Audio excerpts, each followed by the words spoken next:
ఒక్క ఐడియా బల్దియా ఖజానాకు కాసులు కురిపిస్తోంది. మొండి బకాయిదారులను ఆకర్షిస్తోంది. ఆస్తి పన్ను బాకీ పడ్డవారు గ్రేటర్ అధికారులు ప్రకటించిన బంపర్ ఆఫర్కు ఫిదా అవుతున్నారు. చిన్న మొత్తంలో ఉన్న ఆస్తి పన్నులను క్లియర్ చేసుకుని బంపర్ ఆఫర్ కోసం క్యూ కడుతున్నారు. ఆస్తి పన్ను వసూలు వేగం పెంచారు గ్రేటర్ అధికారులు. ఆదాయం పెంచుకునేందుకు అన్ని అస్త్రాలను జీహెచ్ఎంసీ ప్రయోగిస్తోంది. ఏప్రిల్ 1వ తేదీ నుండి జూన్ 15వ తేదీ వరకు 273 కోట్ల రూపాయల ఆస్తి పన్ను వసూలైంది. గత సంవత్సరంతో పోల్చితే ఈ 3 నెలల్లోనే 68 కోట్ల రూపాయలు అధికంగా ఆదాయం లభించింది. జూన్ 8 నుంచి 15వ తేదీలోగా చెల్లించిన వారికి 3 లక్షల రూపాయల విలువైన 119 మందికి బహుమతులను జీహెచ్ఎంసీ ప్రకటించింది.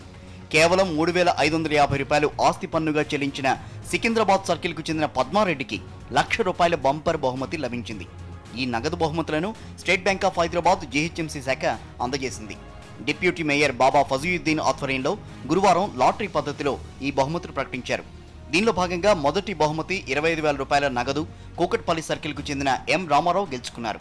ఈయన ప్రస్తుత సంవత్సరానికి గాను కేవలం 1,400 రూపాయలను మాత్రమే ఆస్తి పన్నుగా చెల్లించారు. జూన్ 8వ తేదీ నుండి 15వ తేదీ మధ్య ఆస్తి పన్ను చెల్లించిన వారికి 3 లక్షల రూపాయలను బహుమతిగా అందజేయనున్నట్టు జీహెచ్ఎంసీ ప్రకటించింది. దీనికి స్పందించిన నగరవాసులు 10,40,00,000 రూపాయల ఆస్తి పన్ను చెల్లించారు. వీరికి ముందుగా ప్రకటించిన విధంగా వివిధ కేటగిరీలకు చెందిన 3 లక్షల రూపాయల బహుమతులను డిప్యూటీ మేయర్ బాబా ఫజీయుద్దీన్, అడిషనల్ కమిషనర్లు సురేంద్రమోహన్, శంకరయ్య, కెనడీ లాటరీ తీసి విజేతలను ప్రకటించారు. 5,000 రూపాయల బహుమతులు 5గురికి, 1,000 రూపాయల బహుమతులు 100 మందికి కూడా ప్రకటించారు. ప్రస్తుత సంవత్సరం పూర్తి ఆస్తి పన్నును జూన్ 16వ తేదీ నుండి 23వ తేదీలోపు చెల్లించిన వారికి నగదు బహుమతులను జీహెచ్ఎంసీ మళ్లీ ప్రకటించింది.